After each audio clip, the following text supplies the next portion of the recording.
About time with Rashawn's About Time Boxing, aka Mr. Trill 100 Mil. What's up to my About Time Boxing family and the Trill 100 Mil gang, man? I thank you to every single one of y'all, who has been supporting the channel, subscribing to the channel, watching the videos, sharing the videos, and liking the videos and leaving the comments. I'm up to about 15,000 subscribers now. I could not have gotten there without y'all who, rock with the channel and support the channel. But to other content creators, man, be careful. I don't know what's going on. But I don't know how YouTube can take away subscribers. You know what I mean? And take away views and stuff like that. You'll see stuff at a certain number, and the next thing you know, I don't know. I don't know how that happens. But for other content creators, especially ones of color, just just pay attention to y'all stuff, man, because, we get lost in the shuffle. If you have not already subscribed to the channel and you're watching this video or any of my videos for the first time, please subscribe to the channel. Encourage others to subscribe to the channel. Don't forget to hit that notification button to stay up on the latest with Rashawn's About Time Boxing. Of course, shout out to my guy, man, Rebel Life Boxing, my bro, my man. Listen, always he's been supportive from day one. I appreciate you, bro. And I rock with him just the same. So if y'all rock with me, y'all should rock with him. Support and subscribe to his channel, the Rebel Life Boxing, as well. Y'all will not be disappointed. Salute, shout out to my guy, man, Mark Nash. Mark Nash was the first guy to, when I got to 300 subscribers, man. I'll never forget this. I know I probably tell this story a lot, but that meant a lot to me. That he, was moving the way he was moving with his channel and took time, to acknowledge, what he, saw me doing when I was at 300 subscribers, man. So I'm always, show love and support the Mark Nash, for that, So subscribe to his channel and support his channel too as well. Now, Mark, I don't know, man. I know Brian Norman, I know that's, that's your guy, man. I know y'all rock with him and all that. And, but I might say some things in this video that you might not like, bro, or you might not even agree with. But still all love, bro. All right, so weighing in on this Jaron Ennis versus Brian Norman Jr. situation. Now, I understand, as fathers, you want to be protective of your children. There's nothing wrong with that. But you got to know when, when to do it and know how to go about doing it. And I just feel like, Brian Norman Sr. is taking a lot of things personal. He got his feelings wrapped up in a lot of things.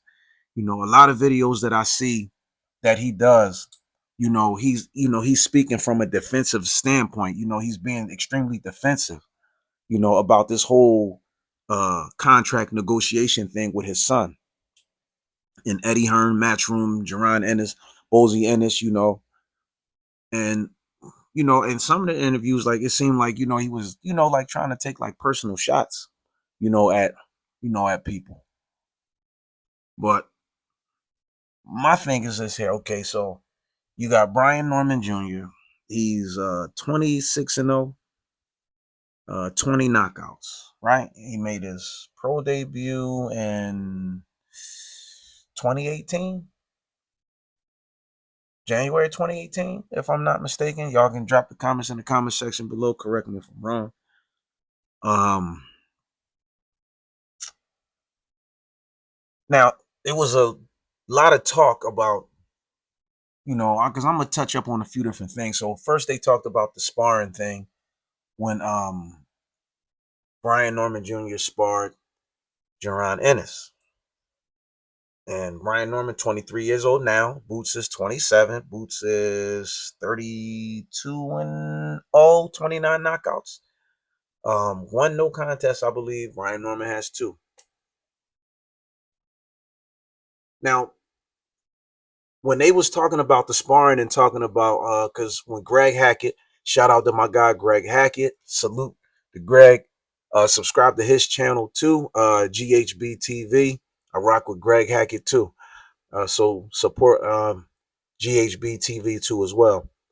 But Greg Hackett, he was there for the first time that they sparred. Now they sparred on numerous occasions. They sparred, a few different times, from what I'm getting. Now Greg Hackett said he was there for the first time that they sparred. And he said that, I don't know if they were supposed to, I don't know, get 4 rounds or I don't know, 6 rounds or something like that. But after 3 rounds, they said that Brian Norman Jr., basically he wanted to quit. He wanted to get out the ring. And Greg Hackett said, I saw, this is what he said to Brian Norman Sr. He said, you had to talk your son up, like getting, like to get him pumped up to get back in the ring. Because, it looked like he didn't want to get back in the ring. Nonetheless, he got back in the ring and he finished it. And he felt some type of way about that. And then he was like, oh, they were saying that, that Boots dropped my son in sparring. And Greg Hackett said, I was there for the first time that they sparred. And even Coach Rell, shout out to Coach Rell too. Coach Rell was on Millicent, boxing with Zab Judah. And, I don't know the guy. I guess it's named after him, Millicent, but, and shout out to them too. They doing a great job with their channel, but they had Coach Rell, Brian Norman Sr. on there, and Coach Rell said, look, he said, your son had your son had one good round and then Boots washed him. Now, I don't know which time that was, but, he's saying that Brian Norman Sr. saying Bozy is a liar. One thing I know about Bozy Ennis is Bozy is not Bozy. I'm telling, and I'm not saying this just because, when I used to box, when I used to train and stuff, Bozy trained me, and, because I know him and, we got a good, relationship. He's a good friend of mine. I'm not saying that has nothing to do with anything. I told you, Rashawn's about town boxing, whether we like a fighter or not, or whoever, we always going to speak the truth on it. Bozy is not a liar, and he's definitely not going to lie about something that happened in boxing. He's not going to lie about that. And Bozy said he got text messages and all. Shout out to my guy again, Rebel Life Boxing. Rebel Life did a video and he played some stuff. He played an interview that Bozy had.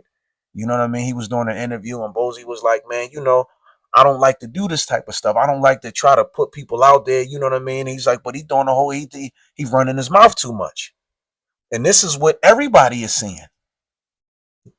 Brian Norman Sr. running his mouth too much.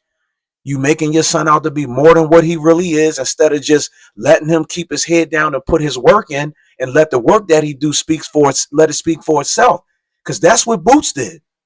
And I know, Senior, if you see this video, you may not agree with it. And that's okay. And there's a lot of other people that might not agree with it. And that's okay. But you can't fight for your son. And you can't take everything personal when somebody says something, especially if they speaking the truth, but because you think it may hurt, you know what I mean, your son's stock, you know what I mean, and getting bigger fights or something if the truth come out about certain things that happen. But you could be hurting your son, by, constantly running your mouth and just, saying all, and trying to make your son out to be more than what he really is. Now, I'm not saying that to say that Brian Norman Jr. is not a good fighter. I'm not saying that. He's a good fighter, but he has a lot of flaws. And if anybody know boxing, I'm not talking about you just a fan of whichever fighter is hot or whichever fighter is popping at the time or whichever fighter is busting or whatever, however you want to cut it, slice it. If you know boxing, if you look at the whole scope of boxing and you understand the science behind boxing, you understand, how styles make fights and how styles do and don't translate in the ring, then y'all know that what I'm saying is Brian Norman Jr. is defensively flawed. And he will not beat Jaron Ennis. And that's a fact. That is a fact. Anybody you can ask any the boxing critics who's not, who's not trying to be biased and who's really trying to even out that scale, and they, with no disrespect to either side, if you really ask them, You know, ask guys like, Max Kellerman, Steve Farhood, um, uh, um, uh, Raul Marquez, and what's the other guy? What's the other guy's name? Ask somebody like Roy Jones. Ask him, but just ask some, some real analysts who, guys like Larry Merchant and Jim Lampley, guys like that. They gonna tell you the truth. Ask Timothy Bradley. Brian Norman Jr. is defensively flawed. He gets caught in the middle of exchanges. He does a lot of grabbing and holding too. But he gets caught in the middle of exchanges because he's defensively flawed. And he don't know how to punch and, he don't know how to punch, catch, or catch and counter. He's not as gifted as Jaron Ennis is. He's not. And if Bozy said that Boots hit Brian Norman Jr. with a body shot and dropped him, I'm 1,000% sure that's what happened. Nobody's not going to make that up. And all you got to do is find the other people who was there when it happened and see if they going to say something different than what Bozy said. And Bozy said he got receipts for everything. He was like, man, his pop was sending me messages, man, was talking about, talking about how Boots hurt his son and all that type of stuff. Now, he not telling y'all that he text Bozy this stuff. Bozy got this stuff in his phone, and Bozy said, look, I don't want to have to put this stuff out here and reveal it, but he running his mouth. He's doing too much talking. And if y'all want to fight, just sign a contract. But now he's making this whole big beef about the money. First they offered us a third of what Boots get paid or what Boots made fighting David Avanesian. Then they offered us pretty much half. 1.5 or whatever it is they offered y'all, because I think in Boots' last fight or his last two fights, he got 3.3 or like close to 3.5. So if they offered y'all 1.5, what makes you think that y'all worth more than that? We want 2 million. For what? Who did your son fight? And I'm saying you got to look at, and his father said, well, we looked at, David Avanesian, we looked at his, his whole thing, his whole career in and out and this, that. And, the only thing he known for is getting knocked out by Bud. Really? Okay. But David Avanesian is the same guy who fought Shane Mosley. His resume is better than your son's. Why? Because he got 5 losses? Because David Avanesian got 5 losses, he's not, his resume is not better than your son as far as name-wise? He fought Shane Mosley. He fought Lamont Peterson. He fought Jaron Ennis. He fought Terrence Crawford. Those are big names. Those are big names. What big name do Brian Norman Jr. have on his resume? None. And Giovanni Santillan was giving him work in that fight. And when he fought Jan Nelson Bocachia, he got dropped in the first round. And he was hurt. And that fight ended in a no contest because of headbutts and all that. But when have you ever seen Jaron Ennis get knocked down in any of his fights? When? Let alone get hurt. You never seen Boots get hurt. You never seen Boots get knocked down. But we seen it happen to Brian Norman Jr. And if your son is worth so much more than one, and honestly, I think 1.5 or 1.7, I think that was generous. Because in your last fight, you didn't make 600,000 or 500,000 in your last fight. And that's when you won the vacant WBO interim title and got elevated because Bud vacated. And Santillan was giving you work. And defensively flawed, first round, walked in and he keeps his right hand underneath his chin. Even Timothy Bradley said that, like, that's, come on, man. So that's fundamental. He said that's poor fundamental skills right there. Keeping your hand underneath your chin. Get caught in the middle of exchanges. I mean, I know stuff like that is boxing. I get it. It's boxing. I know. I know. A lot of y'all, it's boxing, man. Come on, Rashawn. What you talking about, man? It's boxing. People gonna get hit. All right. Then why be so crucial at Jaron Ennis when Avanesian caught him with a couple shots? Why be so critical of Terrence Crawford when Madrimov caught him with a couple shots then? Y'all said Bud lost that fight because he got caught with a couple shots. And that's oh man, Boots, man, he ain't as good as he, man. Look at the shots Avanesian caught him with. But Brian Norman gets dropped in the first round of his fight. And Santian was catching him, had him on the ropes, pounding on him, giving him work. And y'all still saying that this guy's on the same. And his father said, listen, again, this is no disrespect to Brian Norman Jr. or Sr. But Brian Norman Sr., you talking about, oh man, you know, Boots ain't no different than my son. Like my son bring to the table the same thing Boots bring to the table. No, he don't. No, he don't. And in my honest opinion, Brian Norman Jr. fight Sergey Lipinets around the time Boots fought him, Jr. probably loses that fight. Probably would have lost that fight. And that's just my opinion. I could be wrong, but if Lipinets probably would have beat him. But he's taking punishment from guys that he, even though he's stopping some of these guys and, you know, KOing them, but the punishment that he's taking before he knocks them out. Come on, man. You don't see Boots taking punishment like that in his fights before he knocked these guys out. So imagine Boots catching Brian Norman with a flush shot in the first round, the second round. And that goes to show you his chin. So, and he was hurt when he got caught with that shot. And it just so happened that when he got up, the bell rang. Bing! Saved by the bell, went back to the corner. Now, let's say Brian Norman Jr. get caught with a flush shot by Jaron Ennis in the first round. And there's still a minute and a half or 2 minutes left. Y'all think he make it out of that round? I don't think so.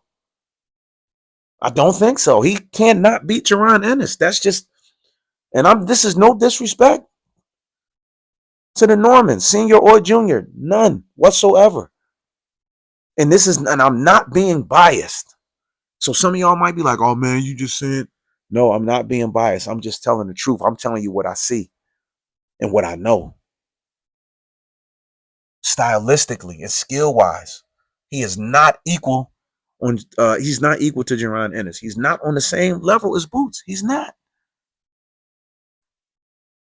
And if your son brings to the table the same thing that Boots brings to the table, then sign a contract, fight him and prove it. And then your next fight, you can go ahead and get that $2 million. Bud got 2.5 for fighting Israel Madrimov. What makes you think y'all deserve $2 million for fighting Boots? What did they prove? The biggest name on Brian Norman Jr.'s resume is Giovanni Santillon. And he fought Alexis Rocha, who fought Rashidi Ellis, and who fought Blair Cobb. But other than that, he has no big names, no notable names on his resume.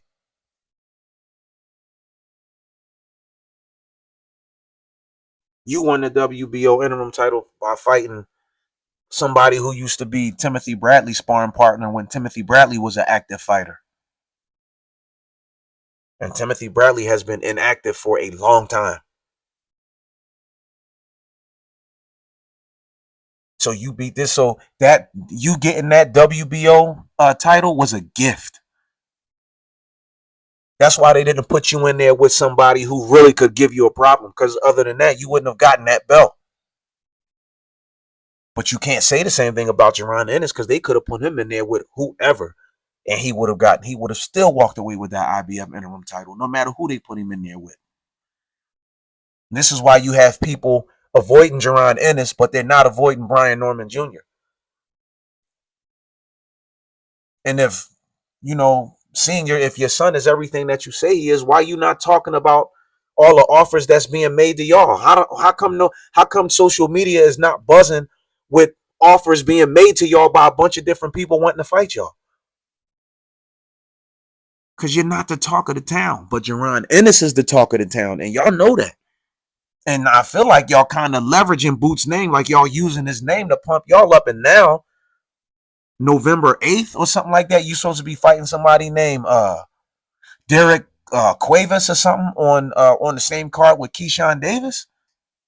Now, if that fight has been made and that's who you gonna fight, man, y'all already knew y'all was gonna fight this guy. Y'all ain't had no intentions on wanting to fight Boots anyway. And if you are gonna fight this guy, Derek Cuevas, are you getting $2 million for that fight? I don't think so. Are you getting 1.5 for that fight? I don't think so. You might get $1 million for that fight.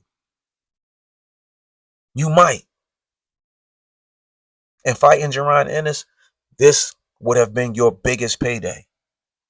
And if your father is so confident that you can beat Jaron Ennis, why not sign the contract? See, one of the things I always say, when fighters want to get out of fighting another fighter, they're going to ask for an astronomical amount of money, or they're going to ask for some stipulations or something that they know cannot be met. And that's their way of just saying, well, we tried to fight him. We tried to make the fight happen. Now, you know, Boots and them won the fight. They made 3 offers, and each time they went up. And every time they went up with the number, it still wasn't enough. No, y'all don't want to fight. That's what it is.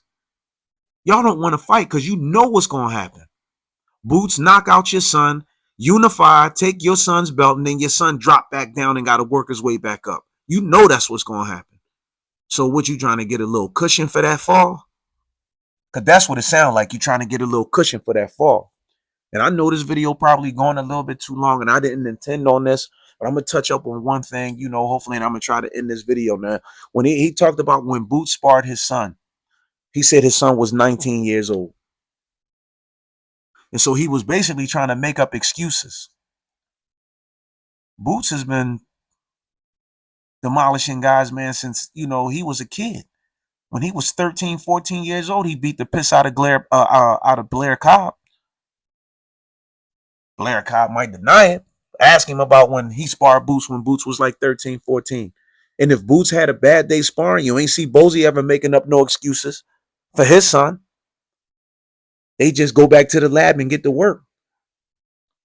But if your son is as good as you say he is, then you shouldn't make up no excuses for him if he have a bad day sparring. If it's boxing and things happen. But you making up excuses for why your son, you know what I mean, got washed by Boots in the sparring session. And now that it came out, you know, you feel some type of way about it. If what happened in sparring is supposed to stay in sparring, but you sparked this stuff by, you know, now you want to go on every social media platform. And a lot of people are saying, you know, seeing his father is making a fool out of himself. You know, it's people who didn't even know who Brian Norman was until they started talking about wanting to fight Boots. People was like, where this guy come from? I'm telling you, and this is not me trying to be funny or nothing like that. I'm being honest. I talked to a few people, you know, and I was asking them, like, what did they think about the Brian Norman, Jaron Ennis, you know, situation? They was like, who is that? I was like, Brian Norman. He got the WBO, you know, welterweight title. It's like, I never heard of dude.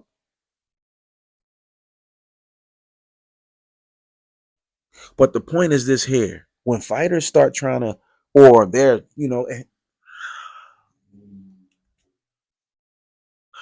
Brian Norman Sr., I know that you think that your son brings everything to the table that Boots brings to the table. But it's not the case. Teofimo Lopez Sr. made the same mistake with his son when his son beat Lomachenko. When his son beat Lomachenko and Tio was going around parading around like he was undisputed, but he was really a unified champion and he had the WBC franchise title because Devin Haney had the WBC lightweight title. Tio was going around, him and his father thought that they could say F Bob Arum, F Showtime, F everybody and all that. And they was trying to make the fight with Kambosos through Trilla, with Snoop and them and all that. That fell through, you know, but then they had to turn back around, go back to Don King. Go back to Bob Arum, kiss the ring, because they thought that those belts gave them leverage. The belts don't give you leverage. The work that you put in that ring gives you leverage.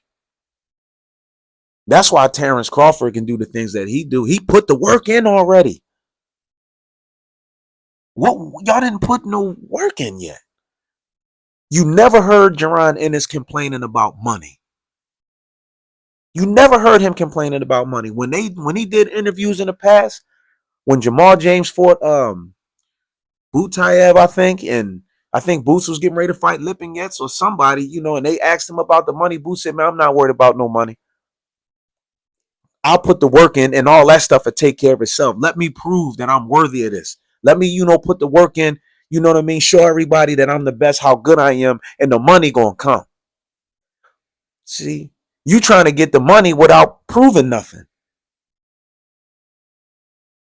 And again, that belt was a gift. That belt was a gift.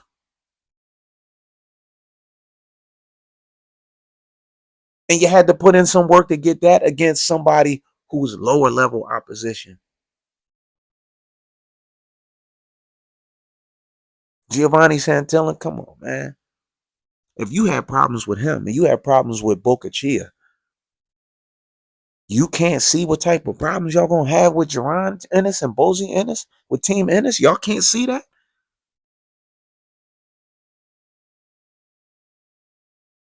But the fact that you have that belt don't give you no leverage to say, we want this money, we want that amount of money.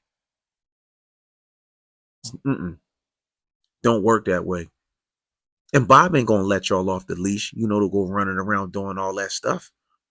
You're gonna talk yourself right up out of a contract like you did. They offered you this, y'all turn that down. They offered you more money, turn that down. Then they offered y'all more money, y'all turn that down. Y'all not nowhere near as good as Terrence Crawford. And Bud got 2.5 million fighting Madrimov. And y'all think y'all deserve 2 million to fight Boots? Come on, man. Or y'all think that y'all should get paid what he's getting paid? Boots is the A side. That's just the reality. Boots is the bigger name. That's just the reality. Boots put in more work. That's just the reality. Boots got more notable names on his resume than y'all have on your resume. That is the reality. And Boots never been knocked down, and he's never been hurt either. So this is just the first part I'm doing. I didn't intend for this video to be as long as it has. But again, don't forget to like, subscribe, share this video, leave the comments. I know some of y'all not gonna like what I'm saying, but hey, listen, it is what it is. The facts is the facts. You know what I mean? Brian Norman Jr. will not and cannot beat Jaron Ennis. In the fight, if it happens, because listen, look, you got Stanionis, you got Brian Norman, you got Jaron Ennis, you got Barrios. Now, aside from Jaron Ennis, because we know his intentions is to be undisputed. But if anybody else has any of those three have dreams of being undisputed, y'all gonna have to face, y'all gotta see Boots. Y'all gotta see him anyway. So y'all just denying the inevitable anyway. WBA been stringing Boots along with the fight with Stanionis. So y'all just denying the inevitable. That's it. But I hope, and I mean this, I hope that this fight can get made. I do.